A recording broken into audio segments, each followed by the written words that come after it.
கடவுளை கண்டு வாழும்போது ஆண்டவர் என்ன அப்படிப்பட்ட ஆசீர்வாதத்தை தராது. அப்புறம் என்ன செய்யுது? உமது பிரமாணங்களை உமது வசனத்தை கைக்கொள்வது, உமது பிரமாணத்தை நம்ம ஏற்று நம்ம நடப்பது, அப்புறம் என்ன செய்வது? உமது கட்டளையின்படி தியானிப்பது, ஆண்டவருடைய கட்டளையின்படி தியானிப்பது, இப்படியெல்லாம் ஆண்டவர்படி நம்ம நடக்கும் போது ஆண்டவர் என்ன செய்வாரு?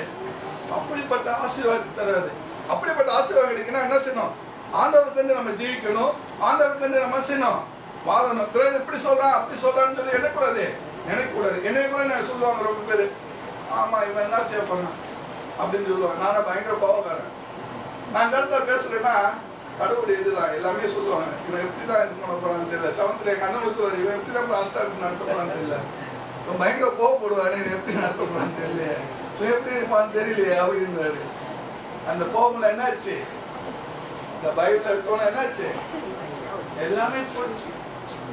ஏன்னா ஒருத்தர் எங்க வீட்டு பக்கத்துல என்ன செஞ்சாரு?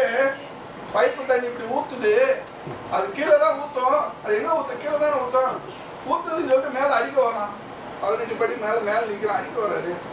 நானும் சொல்லி பார்த்தேன், சேர்ந்து பேசாம வந்து என் மனைவி சொன்னாங்க, அவளை எவ்வளவு அருமையா அமைதியா போயிட்டாரு, நீ இந்த மாதிரி கத்திட்டு இருக்கிறது நல்லதா அப்படின்னு. என்ன செய்வார்? இப்படின்னு அடிக்கலாம் ஒரு நான் என்ன செஞ்சேன்? சரி அவனுக்கு தெரிஞ்சது அவ்வளவுதான், கடவுள் இப்ப கேட்பான்னு சொல்லி என்ன செஞ்சேன்? அமைதியா இருந்துட்டேன். ஆண்டவர் என்ன செஞ்சேன்? ஆண்டவரே இந்த மாதிரிலாம் நடக்குது, நீங்க அவங்கள நீங்க பார்க்கணும். அவங்க என்ன சொல்றாங்க? உங்க என்ன செஞ்சாலும் எதுக்குமே வர மாட்டாங்களே, உங்களை எப்படியாச்சும் சண்டை போட்டு உங்களை ஏதாச்சும் பண்ணிடணும்னு பாக்குறாங்க. நம்ம என்ன செய்யறதா? ஆண்டவர்கிட்ட தானே என்ன செய்யணும்? ஜெபம் செய்யணும். நம்ம அவங்ககிட்ட போய் மீண்டும் சண்டை போட்டா அது நடக்குமா? அவங்களுக்கு நமக்கு என்ன வித்தியாசம் இல்லாம போயிடும். பயங்கர சண்டை. அங்க உள்ளவங்க என்ன சொல்றாங்க? இவ்வளவு சண்டை போடுறாங்க, உங்களுக்கு கோபமே வராதா? என்ன இவ்வளவு அமைதியா போறீங்க, என்ன இவ்வளவு அமைதியா இருக்கீங்களே அப்படின்னா, அதான் சொல்றேன், கடவுளுக்காக கேட்பாருங்க. நான் கடவுளுக்கு அவருக்காக என்ன செய்யறோம்? ஜெபம் செய்யறோம். அவருக்காக என்ன செய்யறோம்? ஜெபம் செய்யறோம். அவர் பாவத்துக்காண்டி ஜெபம் செய்யறோம். அவர் வகையான நம்ம ஜெபம் செய்வோம். அவர் கல்யாணம் வச்சாருங்க, கல்யாணம் வச்சு பத்திரிக்கை உங்களுக்கு வேணுமான்னு கேட்குறது, பத்திரிக்கை உங்களுக்கு வேணுமான்னு கேட்குறாரு. நான் என்னத்த சொல்றது? வேணுமான்னு கேட்குறாரு. சரி நானும் செஞ்ச வெக்கப்பட்டு கொடுத்தா நல்லா இருக்குன்னு சொல்லி கொடுத்தா வருங்க அப்படின்னு கொடுத்தா என்ன செய்யுது? சேர்த்த வீடுக்காராச்சு சரி கொடுத்தா வாரம் அப்படின்னு ஒன்றும் இல்லை, ஒரு பத்திரிக்கை எழுதி கொடுத்து. ஏன்னா நம்ம பக்கத்து வீடு ஆயிடுச்சு, நம்ம அசிங்கம் போகாம இருந்தா நம்ம ஒரு கிறிஸ்துவன், நம்ம ஒரு கிறிஸ்துவன். அப்ப நம்ம என்ன செய்யக்கூடாது? அவர் அப்படி செய்யறாரு. நான் என்ன செஞ்சேன்? நீ பத்திரிகை கொடுத்த என் மனைவி சொன்னாங்க, ஏன் நீ பத்திரிகை நீயா கேட்டு வாங்கினேன் கேட்டாங்க. அது எப்படி உனக்கு தெரியும் அப்படின்னா, நீ கேட்டு வாங்கிட்டு போயிட்டீங்க, நீ வந்து கொடுத்துருக்க மாட்டா, நீ வேணுமா கேட்டு ஏதாவது கேட்டுமா, நீ கேட்டு வாங்கிடுவான். அப்ப வேணா சொல்ல முடியுமா? வேணா சொல்ல முடியுமா? அவன் தான் தெரியாம கேட்கறான், அவன் பத்திரிகை வேணுமான்னு சொல்லி. நம்ம என்ன சொல்லக்கூடாது? சரி குடுன்னு சொல்லி வாங்கிட்டு அந்த கல்யாணத்துக்கு போய் தான் வந்தேன். ஏன்னா கிறிஸ்தவர்கள் நம்ம என்ன செய்யணும்? மன்னிக்கப்படணும். ஆண்டவருடைய என்ன சொல்லிருக்காரு? ஒரு கணத்துல அடிச்சா மறு கணத்துல திருப்பி இருக்காரு. ஆனா நம்ம திருப்பி தராம மீண்டும் நம்ம அவன் அடிக்கிறாங்க, நம்ம மீண்டும் அடிச்சா என்ன கிடைக்கும்?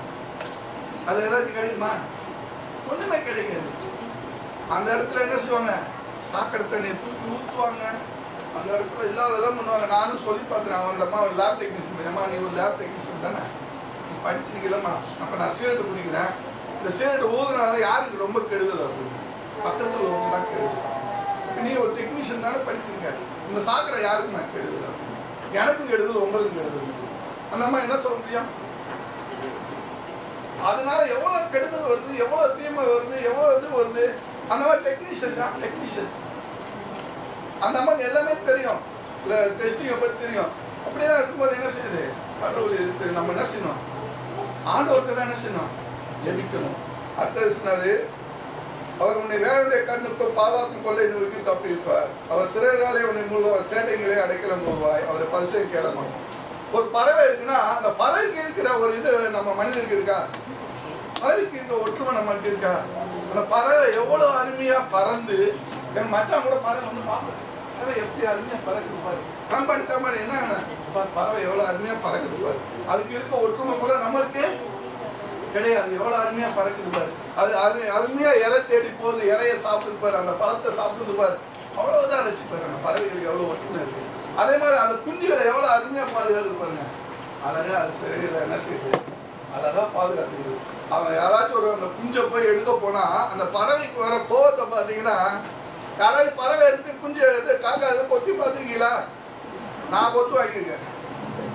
சின்ன பிள்ளையில என்ன செஞ்சேன், மரத்துல ஏறி ஒருத்தர் சும்மா இருக்கும்னு சொல்றாங்க, போய் தட்டி விட்டு போது 15 காக்காடி கொத்தாரு.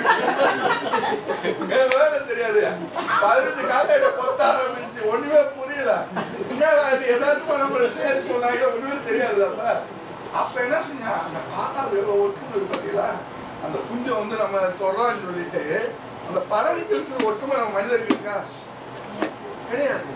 ஆனா அந்த பறவை எவ்வளவு அருமையா பாதுகாத்து குஞ்சை பாதுகாத்து, மழை பெஞ்சாலும் சரி வெயில் அடிச்சாலும் சரி அது அழகான ஒரு கூடு கட்டுது பாருங்க. அந்த கூடு வந்து அருமையா கட்டி அந்த கூட்டுக்குள்ள எவ்வளவு அருமையா பறவை சேர்த்து அதை பாதுகாத்துக்குது. அது மாதிரி ஒரு தாய் தன் குழந்தைய எங்க பாதுகாக்கிறாங்க, தன் மடியிலே அழகா துணியை அணைச்சி அந்த குழந்தைய பாதுகாத்து எவ்வளவு அருமையா அந்த குழந்தைய எவ்வளவு வளர்க்குறாங்க. அது மாதிரி என்ன செய்யணும், நம்மளும் அந்த பறவையை போல என்ன செய்யணும், நல்லா ஒற்றுமையா பிள்ளைங்களையா நல்லா பாதுகாப்பா வளர்க்கணும். கிறிஸ்துக்குள்ள நம்ம இது பண்ணணும். என் பையனுக்கு அவன் எடுப்பான், மேல இருந்து எடுப்பான், அவனை ப்ரே எல்லாம் பண்ணுவான், சரி இங்கிலீஷ் ஹிந்தி பாட்டெல்லாம் போடுவான். ஏன்னா நம்ம கிறிஸ்துவ பள்ளியில படிச்சதுனால அந்த இதெல்லாம் தெரியுது. அப்படிங்கும் போது என்ன செய்யணும், அதான் பறவைகளுக்கு இருக்கிற அந்த அன்பு நம்ம குழந்தைகளுக்கு என்ன செய்யணும், எவ்வளவு அருமையா நம்ம போற்றி பாதுகாத்து நம்ம குழந்தைகளுக்கு என்ன செய்யணும், அந்த பறவைகள் எப்படி அந்த குஞ்சுகளை பாதுகாக்குதோ அது மாதிரி நம்ம பிள்ளைகளை என்ன செய்யணும், அருமையா நம்ம சத்தியத்துல என்ன செய்யணும், நம்ம வாஞ்சியா நம்ம ஜபத்திலேயே என்ன செய்யணும், வேற எடுக்கணும். அப்புறம் என்ன, இரவில் உண்டாக்கும் பயங்கரத்துக்கும் பலனுக்குள்ள நம்புவோம். இது பயங்கரமான ஒரு கதை. இரவில் உண்டாகும்னா, நான் கல்யாணம் பண்ணி ஒரு கிராமத்துல வேலை செஞ்சுட்டு இருக்கும் போது என் மனைவி டைரியா வயிற்றுப்போக்கு ஒரு 15 பேர் இறந்துட்டாங்க. ஒரு 15 பேர் இறந்துட்டாங்க. அந்த ஏரியாவுக்கு நாங்கள் தான் போயிட்டு இருக்கோம். எல்லாம் பார்த்தா இங்கே பார்த்தா செத்து போயிட்டோம், அங்கே பார்த்தா செத்துட்டோம். என்னென்ன பார்த்தா தண்ணியில் இதாக இருக்கு, ரொம்ப இதாகி போச்சு. தண்ணியில் மண்ணு கலந்து அது கலந்து இதாகி பூச்சி வயிற்றால போகுது. இங்கே பார்த்தா மீன் கருவெல்லாம் விற்று வயிற்றால போயிடுச்சு. ஒரு 15 பேர் செத்து போயிட்டான். நாங்கள் இங்கே போய் பார்க்குறோம், இங்கே போய் பார்க்குறோம், இங்கே போய் பார்க்குறோம். எல்லாம் கலெக்டருக்கு எல்லாம் வந்தாச்சு. இப்படியே பார்த்துட்டு முடிச்சுட்டு எங்கள் மனைவியெல்லாம் நைட்டில் வந்து படுத்துருக்கோம். நீ யாரான்றாங்க, என்னடா அது, நீ யாரான்றாங்க, என்னடா ஒண்ணுமே புரியல. நீ யாரு, நீ தள்ளுன்றாங்க. செவ்வறு இவ்வளவுதான், வீட்டை தாண்டிடலாம். எனக்கு ஒண்ணுமே புரியல. இது ஏடா யாருன்னு கேட்கறாங்களா, நம்ம யாருன்னு தெரியலையா அவங்களுக்கு அப்படின்னு இருக்கும் போத, அதான் இரவில் உண்டாக்கும் பயங்கரத்தும் பகலை கொள்ளை நோய்க்கும் மத்தியானம் பதம் சங்கரத்தையும் பயப்பட இருப்பாய். பிசாசானவர் என்ன செஞ்சிருக்கு, அவங்க மேல தேவைப்பட்டு இன்னும் யாரு, நீ யாரு, வெளியே போ, நீ தள்ளு அப்படின்னு. அப்போது இந்த வசனத்தை என்ன செஞ்சேன், வாசித்தேன். எனக்கு எழுத்தோட இந்த வசனம் தான் கிடைச்சது. ஆண்டவரே நீ கோட்டை, என் தெய்வம், நான் நம்பியிருக்கிறேன் என்று சொல்றே. இந்த நேரத்தில் ஏதோ பிசாசு என்னை மாற்றி படைக்கிறது, ஒரு கர்ப்பத்தின் கனியை கொடுத்துருக்கிற மாசமாக இருக்காங்களே, ஏதோ ஆயிரக்கூடாது ஆண்டவரே அப்படின்னு ஜபம் செஞ்சுட்டு எனக்கு ஒண்ணுமே தெரியாதப்ப ஜபம் செய்ய தெரியும். இந்த வசனத்தை மீண்டும் மீண்டும் வாசித்து ப்ரே பண்ணிட்டு என்ன செஞ்சேன், ஆளுக்கு தலைமையில வச்சு படுத்திருக்காங்க. காலையில இருக்கு, என்னம்மா என்ன நலவன் புண்ணு, என்னாச்சு நலவன் புண்ணு, என்னென்ன செஞ்சேன் தெரியுமா, என்னென்ன செஞ்சேன் தெரியலையே, இந்த மாதிரிலாம் செஞ்சேன். நான் அந்த மாதிரியா செஞ்சேன். விசுவாசானவன் என்ன செஞ்சீங்க பார்த்தீங்களா, தான் வீட்டுக்குள்ளேயே பிரவேசித்தான். ஆனா அந்த பிசாசானவன் பிரவேசிக்க முடியதா, ஆண்டவருடைய வேதம் இருந்ததுனால, ஆண்டவருடைய சத்தியம் இருந்ததுனால, இந்த வசனம் இருந்ததுனால என்ன செய்ய முடியல, அந்த பிசாசானவனை ஜெயிக்க முடியல. இதை போல் பல பிசாசுகளை நான் விளக்கியிருக்கேன். அப்புறம் ஒரு இடத்துல ப்ரே பண்ணிட்டு ஒரு பாட்டி ஒருத்தவங்க கிறிஸ்டியில் இறந்து போயிட்டாங்க. அவங்களுக்கு போய் நான் நியூ போய் புடவையெல்லாம் கொடுத்து ப்ரே பண்ணிட்டு வரோம். இறந்துட்டாங்க, ஒரு 5ஆம் தேதி இறந்துட்டாங்க. இறந்தோடனே அந்த புடவையை போற்றி நம்ம புடவை தான் ஐஸ் பாக்ஸில் வச்சு இறந்ததை வச்சு இது பண்ணிட்டு இருக்கோம். நான் போய் ப்ரே பண்ணிட்டு வரேன். அவங்க பேரன் பயந்து நடுறான், நைட் ஃபுல்லாக அந்த பாட்டியை பயந்துட்டான் போல. அப்புறம் போய் இந்த வசனத்தை வாசித்து ப்ரே பண்ண, சார் நான் மட்டும் வாசித்தா போகாது, நீங்க குடும்பமா சேர்ந்து வாசித்தாதான் என்ன செய்வார் ஆண்டவரே, அந்த பிசாசுல இருந்து உங்களை விரட்டுவார் அப்படின்னு சொல்லிட்டு வந்தேன். அவங்க குடும்பமா வாசித்து ப்ரே பண்ணிட்டு நான் மறுநாள் போனேன். நீங்க வந்தீங்க, ப்ரே பண்ணீங்க, நீங்க வாசிக்க சொன்னீங்க. அந்த வசன 94 சங்கீதத்தை வாசித்து எல்லாம் ப்ரே பண்ணோம். பிசாசான என்னமே பண்ண முடியல அப்படின்னாங்க. பாருங்க, எந்த இடத்துல போனாலும் பிசாசு ஆனா பிசாசுகிட்ட வந்து நம்ம மீண்டும் வரணும்னா நம்ம என்ன செய்யக்கூடாது? பயப்படக்கூடாது, திகழக்கூடாது. நம்ம வசனத்து மூலம் என்ன செய்யணும்? ஜபத்து மூலம் ஆண்டவர் என்ன சொல்லணும்? வெல்லணும். அப்புறம் என்ன சொல்றாரு? உன் பக்கத்தில் 1000 மரணப்படுத்திருப்பாங்க. எந்த ஒரு பயங்கர சண்டை வந்தாலும், இப்ப நான் சொன்னேன் எங்க வீட்டு பக்கத்துல பெரிய பிரச்சனை, தண்ணி பைப் எடுக்கிறதுக்கு பிரச்சனை. அங்கே தண்ணி கலந்து எடுக்கும் போது ஒரு 4500 செலவு பண்ணி எடுக்கும் போது அந்த தெருவேஸ் பிரச்சனை பண்றாங்க. அப்ப நான் இங்க உள்ள சொல்றேன், என்ன உங்கள்கிட்ட உள்ள நீங்க எவ்வளவு பேருக்கு ஊசி போடுறீங்க, எவ்வளவு பேருக்கு நீங்க மாத்திரை கொடுக்குறீங்க, காசு கூட இல்லாட்டி பரவாயில்ல, என் குடும்பம் அவங்க கையில நல்லா குணமாகன்னு சொல்லி போயிருந்தீங்க, என்னங்க உங்க பைப் கான் எடுக்கிறது இவ்வளவு பேர் எதிர்ப்பு தெரிவிக்கிறாங்க, நீங்க வெளியே வரக்கூடாது அப்படின்னாங்க. நான் அது வெளியே வரக்கூடாதுன்னு சொல்லிட்டு நான் ப்ரே பண்ணிட்டு நான் முதல்ல அப்போ நைட்டு எப்படி தூங்க முடியும்னு சொல்லிட்டு நான் அப்படியே இருந்தோம். அப்போ பிரச்சனை போது ஆண்டவர் என் மனைவி ப்ரே பண்ணிட்டு இருக்கேன். ஆண்டவரே நாங்கள் இந்த இடத்துல இருக்கிறோம், நாங்கள் நன்மையை தான் செய்கிறோம், நாங்கள் பல பேருக்கு நன்மையை தான் செய்கிறோம், இவ்வளோ பிரச்சனை வரும். ஆண்டவர் ஜெபம் பண்ணிட்டு தான் இருக்கேன். நானும் ஜெபத்தில் தான் வெளியே வரேன். வெளியே வர என்ன சார் வெளியே வராத பிரச்சனை வரும். ஏன்னா நம்மகிட்ட நல்லா பழகுறாங்க, நல்லா இது பண்ணுறாங்க, நம்மளே என்ன செய்யறாங்க?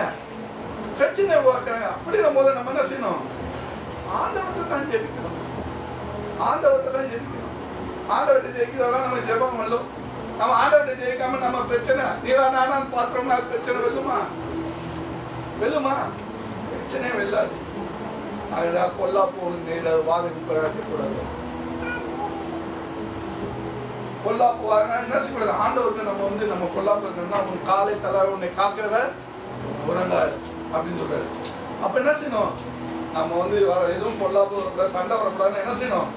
நம்ம ஆண்டவர்கிட்ட என்ன செய்யணும்? வேதத்தை வாசிக்கணும், ஜபத்துல என்ன செய்யணும்? வேதம் எடுக்கணும். அது மட்டும் இல்லாம என்ன செய்யறது? ஜபத்துல தான் எதாவது வைக்கணும்.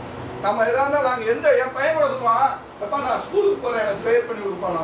சரி ப்ரே பண்ணிடுறேன். ஒரு நாள் ப்ரே பண்ண போயிட்டா அங்கே எனக்கு வாத்தியார் அடிக்கிறாருப்பா, எனக்கு ஏன்டா அடிக்கிறாரு? எனக்கு ப்ரே பண்ணாம போயிட்டேன், எனக்கு வாத்தியார் அடிக்கிறாரு. என்ன ஏன் நான் ப்ரே பண்ணாம வாத்தியார் அடிக்கிறாருன்னா ஏதாச்சும் ஒரு காப்பி வச்சு அடிக்கிறாரு, பசங்க என்கிட்ட சண்டை போடுறாங்க அப்படின்னா அதுக்காண்டி என்ன செய்வான்? அவன் ப்ரே பண்ண கூட நான் என்ன செய்வேன்? சவானா ப்ரே பாப்பா நீ நாவு பற்றி ப்ரே பண்ணுறீங்களே, எனக்கு நல்லா ப்ரே பண்ணி போனால் எனக்கு நல்லா ஸ்கூலில் ஒரு இதாக இருக்கு அப்படின்னு. அப்போ அந்த பையனுக்கு மாணவர் பருவத்தில் எவ்வளோ அருமையாக ப்ரேயர் வருது பார்த்தீங்களா? எனக்கு ப்ரேயர் பண்ணிட்டு போனாதான் எனக்கு நல்லா ஞாபகம் சக்தி வருது, நல்லா எழுத முடியுது, நல்லா படிக்க முடியுதுன்றான். அப்போ ஆண்டவருடைய இது ஸ்லாக்கியம்னுக்குன்னா ஆண்டவருடைய ப்ரேயர் தான் அப்படின்றது. அவர் உன் வழியெல்லாம் உன்னை காத்துனே தமக்கு கட்டளையிடுவார், உன் பாதம் தள்ளியிடா போய் உன்னை தங்க ஏந்தி கொடுப்பார். ஆண்டவரே இயேசு கிறிஸ்து என்னுடைய சாட்சியை சொல்லி இன்னும் ஒரு உணர்த்தி முடிக்கிறேன். ஆண்டவரே இயேசு கிறிஸ்து நான் இந்த இடத்துல நின்று பேசணும் என்னால் நான் நினைத்து கூட பார்க்கிறேன். சிறு வயதிலே நான் கிணற்றிலே விழுந்து பயங்கரமாக தண்ணீர் குடித்து பிழைப்பானா என்னன்னு தெரியாமல் நிலையில இருந்தேன். எங்களுடைய தாய் என்னை கொண்டு போய் ஆஸ்பத்திரியில் சேர்த்து என்னை பல கஷ்டத்தின் துன்பத்தின் மத்தியிலே இடுப்பில் தண்ணி எடுத்து இந்த பையன் பொழைக்க மாட்டான், பொழைச்சாலும் என்ன செய்வான்? கிற்காலைமா இருக்க மாட்டான், அந்த செத்துக்கிறான், தூக்கிட்டு போவோம் நாக்கெல்லாம் இதாகிடுச்சான், தள்ளி போச்சு. என்னுடைய தாய் என் மகன் பிழைப்பான், நான் உண்மையான ஆண்டவரை இயேசு கிறிஸ்துவை நம்பி இருக்கேன், ஆண்டவர் என் மகனை கைவிட மாட்டார், என் மகன் எப்படியும் பிழைப்பான் அப்படின்னு சொல்லி ஆண்டவர் என்ன செஞ்சாரு? ஜபத்துல ஏறெடுத்து என் அம்மா ஜெபிச்சு பயங்கர இது பண்ணி என்ன செஞ்சாங்க? என்னை காப்பாற்றினாங்க. காப்பாற்றுறது மட்டும் இல்லாமல் நான் இந்த இடத்துல வந்து இந்த பிளேன்ல ஏறுவேன், இந்த பிளேனை தொட்டு பார்க்கணும் கூட நான் நினைக்க கூட இல்லை. பிளேன்ல ஏறுவேன் நான் கூட நினைச்ச வீட்டில் இருக்கும்போது கூட பிளேன்ல ஏறுவோமா தொட்டு பார்ப்போமா என்னன்னு தெரியல அப்படின்னு நினைச்சு கனவு தான் கட்டிருந்தேன். அப்பளவு தான் இருந்தேன். அப்படி இருந்த ஆண்டவர் என்ன செஞ்சாரு? என்னை சிறு பிள்ளையிலேருந்து தூக்கி எடுத்து என்னை தாய் அவளை கஷ்டப்பட்டு வளர்த்து என்னை வந்து ஆண்டவர் அந்த இதுல இருந்து கிறிஸ்துவை ஏற்றுக்கொண்டதுல இருந்து என்னை பாதுகாத்து என்னை வழி நடத்தினார். அது மட்டும் அவன் என் தாய் இறக்கும் போது கூட நான் தான் கூட இருந்து என் மனைவி கூட இருந்து கடைசி உயிர் போக மட்டும் கூட நான் இருந்தோம். நீ நல்லா இருப்ப, நீ நல்லா இருப்ப, நல்லா இருப்ப, நல்லா இருப்ப. அதான் ஆண்டவர் இயேசு கிறிஸ்து கைவிடார், இயேசு கைவிடார், என்னை ஒருபோதும் அவர் கைவிடார், என்னை ஒருபோதும் அவர் கைவிடார், கைவிடார், இயேசு கைவிடார். ஆண்டவராய் இயேசு கிறிஸ்து என்னை சிறு பிள்ளையிலிருந்து தூக்கி எடுத்து இந்த பாதம் என்னை தள்ளாதபடி இந்த இடத்துல நின்று என்னை பேசப்பட்டு ஆண்டவருக்கு சொல்லிட்டு அது மட்டும் இல்லாமல் அவன் என்னிடத்தில் வாஞ்சா இருக்கப்படி அவன் உயர்ந்த அடைக்கலத்திலே வைப்பேன். அவன் என்னை உயர்ந்த அடைக்கலத்திலே வைப்பேன். அவன் என்னை நோக்கி கூப்பிடுவான், நான் அவனுக்கு மறுவிட்ட செய்வேன். ஆபத்திலே நான் தப்பித்து அவன் கருப்படுத்தேன். ஆண்டவராய் இயேசு கிறிஸ்துவை நம்பி இருந்த பிள்ளைகளுக்கு துன்பங்கள் நேரிடும், துயரங்கள் நேரிடும். அப்படிப்பட்ட ஆபத்து வந்தாலும் என்ன செய்யணும்? ஆண்டவரை இறுக்கி பிடிக்கணும். அப்ப ஆண்டவருடைய கஷ்டம் துன்பம் வரும்போது கூட ஆண்டவர் என்ன செய்யறது? தூக்கி பிடிப்பார். துன்பம் ஒரு வேலையை கூட என்ன சொல்றது? ஆபத்து காலத்திலே உனக்கு அனுகூலமானவர், உனக்கு சமாதான கர்த்தர் யார்? ஆண்டவராய் இயேசு கிறிஸ்து. அப்படிப்பட்ட ஆண்டவராய் இயேசு கிறிஸ்துவை நம்பி ஆபத்து காலத்துல கூட ஒரு பாட்டி இறக்க போறாங்க, டிவி பேசுது. இறக்க போட்டாரு, அந்த தம்பியை வர சொல்லுங்க, அந்த தம்பியை வர சொல்லுங்க, எனக்கு ப்ரே பண்ண சொல்லுங்க அப்படிங்கிறார். ஆண்டவர் அந்த அம்மாவோட கூட இருக்கு. எனக்கு ஒண்ணுமே அந்த சைடு நான் எப்பயுமே போவேன். அவர் ஒரு கோயில் கணக்கப்பில்லை. அவர் சொன்னாரு, அவர் என்ன எங்க அம்மா வந்து ப்ரே பண்ணாங்க. அந்த அம்மா கடைசியில சிலுவை போட்டு அந்த குழியில இறக்கும் போது கூட என்ன செஞ்சிச்சு ஆண்டவரே? அந்த சிலுவையின் மத்தியில அந்த குழியில இறக்கப்பட்டு எல்லாம் கேட்கிறாங்க, நீ ஒரு கோயில் கணக்கப்பில்லையே, எப்படி அவங்க அம்மா தாய் அந்த சிலுவையோட அந்த குழியில இறக்குறாங்க அப்படின்றது. பாத்தீங்களா? ஆண்டவர் சாவும் தருவாயில கூட ஆபத்து காலத்தில் கூட என்ன செஞ்சாரு? அந்த அம்மாவோட பேசியிருக்காரு. பேசி எனக்காக என் தம்பியை ப்ரே பண்ண சொல்லுங்க, அந்த தம்பியை ப்ரே பண்ண எனக்கு ஆண்டவர் என்ன செய்வாரு? உயிர் பிச்சைய கொடுப்பார், கண்டிப்பா கொடுப்பார் அப்படின்னு சொல்லி என்ன செஞ்சாரு? உயிர் பிச்சை கொடுப்பாருன்னு சொல்லியிருக்காங்க. ஆனா கடைசியில மாண்டுட்டாங்க. எனக்கு தெரியாது. அது கடைசியில குழியில இறக்கும் போது கூட என்ன செய்வாங்க? இந்துக்கள் எல்லாத்தையும் இது பண்ணுவாங்க. கடைசியில இங்க என்ன இருக்கு? ஆண்டவருடைய சிலுவை இருந்து அவங்க எல்லாம் கேட்டுக்காங்க, நீங்க என்ன ஒரு இந்து கோயில் கணக்கப்பிள்ளையா இருந்திருக்கு, உங்க அம்மா இறந்து போய் சிலுவை இருக்கு, உள்ள குழியில இருக்கு, எப்படி இருக்குது, அது எப்படி இருக்கு அப்படின்னு எனக்கு தெரியாது. எங்க அம்மா என்ன அப்படி சிலுவை தெரியாது. கடைசியில் அந்த குழிய அந்த அருணாச்சலம் கட் பண்ணிட்டு அந்த சிலுவை அப்பதான் அவுக்குறாங்க. அந்த அம்மா எவ்வளவு ஆண்டவரை ஏற்றுக்கொண்டா பாத்தீங்களா? ஆபத்து காலத்துல கூட எவ்வளவு அருமையா ஆண்டவரை ஏற்றுக்கொண்டாங்க. உயிர் போன தடவை கூட ஆண்டவரை ஏற்றுக்கொண்டாங்களா? ஏற்றுக்கொண்டாங்க. ஜெபத்தை கேட்டாங்க, ஆண்டவர் எனக்கு ஜெபம் செய்யுங்க, எனக்கு நல்ல உயிர் கொடுப்பாரு, ஆண்டவர் எனக்கு நல்ல உயிரை கொடுப்பாரு, என்ன ஆபத்துல எனக்கு சுகத்தை கொடுப்பாரு. என்ன செஞ்சாங்க? அம்மா ஜெபம் செய்ய சொல்லி என்னை கூப்பிட சொல்லியிருக்காங்க. ஆண்டவர் என்னை கூப்பிடாம விட்டுட்டாங்க. ஆனா கடைசியில் உயிர் போன தருவாயில கூட எங்க இருந்தாரு? அந்த குழியில கூட அந்த சிலுவையானது எங்க இருந்தது? குழியில இருந்தது. கடைசியில் ஆண்டவர் என்ன செய்யறாரு? மறக்கும் தருவாயில கூட அவங்க ஆண்டவர் இது ரட்சிப்பு என்ன இருந்தது? அந்த குழியிலே அவர் மத்தியிலே காணப்படும். அப்படி இருக்குன்னு என்ன செய்ய? ஆண்டவருடைய வல்லமையே அந்த அம்மாவோட கூட இருந்தது. அடுத்த நீடித்த நாட்கள் ரட்சிப்பை காண்பார். ஆண்டவரை நீடித்த நாட்கள் அப்படின்னா ஆண்டவரை நம்ம ஏற்றுக்கொண்டோம். நம்மளை ஏற்றுக்கொண்டோம் மட்டும் இல்லாமல் நம்முடைய பிள்ளைகளும் நம்மளுடைய குடும்பங்களும் நம்ம அங்கத்தினர்களும் நல்லாமே என்ன செய்யணும்? ஆண்டவரை ஏற்றுக்கொள்ளணும், ஆண்டவர் கண்டு வாழணும், ஆண்டவர் கண்டு ஜீவிக்கணும். அப்படி ஜீவிக்கும் போது ஆண்டவர் என்ன செய்வாரு?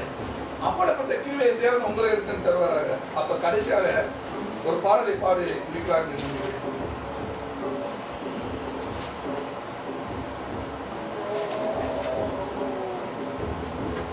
காக்கும் கரங்கள் உந்தனக்கு காத்திடுவார் கிருபையாலே. காக்கும் கரங்கள் உந்தனக்கு காத்திடுவார் கிருபையாலே. அல்லேலூயா